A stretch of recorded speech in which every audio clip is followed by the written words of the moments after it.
আসসালামু আলাইকুম, মাহফুজা কিচেন ভিডিওতে আপনাদের সবাইকে ওয়েলকাম। আজ গরুর মাংস রান্না করব। আজ আমি আমার মতো করেই রান্না করব। সবসময় যেভাবে করি আমি বাসায় এইভাবেই খাই। তো চলুন আপনাদের সাথে রান্নাটা শেয়ার করি। মাংস রান্না করার জন্য কড়াইয়ে সয়াবিন তেল দিয়েছি 4 চামচের মতো। তেলটা গরম হয়ে এসেছে, দিয়ে দিব কিছু গোটা মশলা। এটা 1 মিনিট হবে। এটা থেকে 1 মিনিট ভাজার পর খুব সুন্দর একটা অ্যারোমা চলে এসেছে। এখন 5-6টা পেঁয়াজ এরকম গোল গোল করে কেটে নিয়েছি, সেটা দিয়ে দিচ্ছি।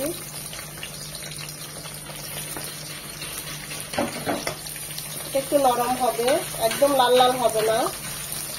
পেঁয়াজটা নরম হয়ে এসেছে পর্যায়ে এখানে 2 চামচ আদা আর 1 চামচ রসুন একসাথে বেটে নিয়েছি, সেটা দিয়ে দিচ্ছি।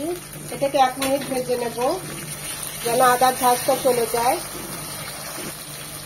1 মিনিট ভাজার পর দিয়ে দেবো 1 চামচ হলুদ, 1 চামচ মরিচ গুঁড়ো, 1 চামচ ভাজা জিরে গুঁড়ো, মশলা গুঁড়ো। মরিচ ঝালটা যে যেমন খান, মরিচ গুঁড়ো চাইলে আরো 1/2 চামচ বা 1 চামচ বাড়িয়ে দিতে পারেন। আমি 1 চামচই দিলাম যেহেতু বাবুরা খাবে। একটু পানি দিয়ে মশলাটা খুব ভালোভাবে কষিয়ে নেব। মশলাটা কষানো হয়ে গিয়েছে, দেখতেই পাচ্ছেন। এখন এখানে গরুর মাংস দিয়ে দিব। খুব ভালোভাবে ধুয়ে নিয়েছি। এখানে আমি 2.5 কেজি গরুর মাংস নিয়েছি, রেগুলার কাট করে কেটেছি। এখানে হাড়, সলিড মাংস, চর্বির মাংস সবই আছে। সেগুলো দিয়ে এখন মশলার সাথে কষিয়ে নেব।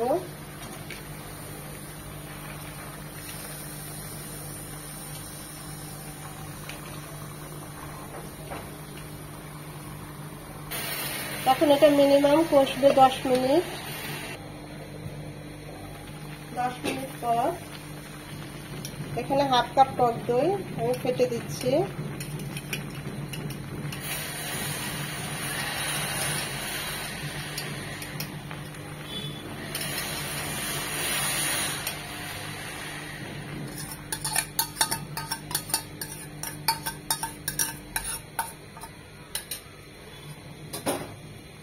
বাটিটা ধুয়ে একটু পানিও দিয়েছি।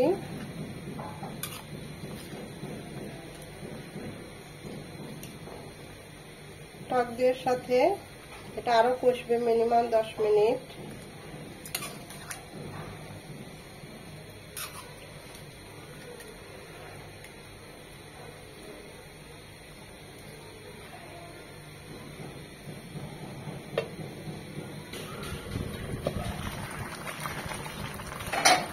দিয়ে দিব 3টা আলু, এরকম কিউব করে কেটেছি। স্বাদ মতো লবণ। আলুর সাথে মাংসটা আরো 4-5 মিনিট কষবে। 5 মিনিট কষানোর পর এখন দিয়ে দিব ফুটানো পানি 1 কাপ। পরে লাগলে আরো 1 কাপ দেব। মিনিমাম রান্না হবে 15 মিনিট। 15 মিনিট পর আমি অবশ্য মাঝে আরেকবার নেড়ে দিয়েছি। আমার কাছে মনে হয়েছে লবণ আরেকটু লাগবে, তাই আমি আরেকটু লবণ দিয়ে দিচ্ছি। আলু এবং মাংস হাফ ডান হয়ে গিয়েছে।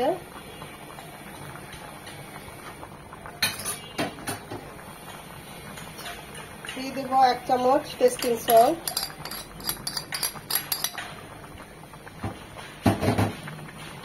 4টা টমেটো,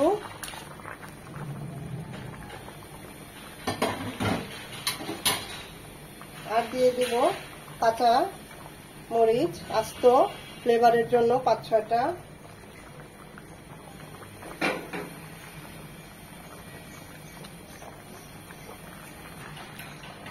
ঢাকা দিয়ে দিব, আরো কিছুক্ষণ রান্না হবে।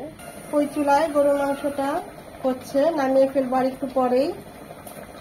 1 চামচ সরষের তেল আর 3টি শুকনো মরিচ দিয়ে খুব ভালোভাবে গরম করে নেব।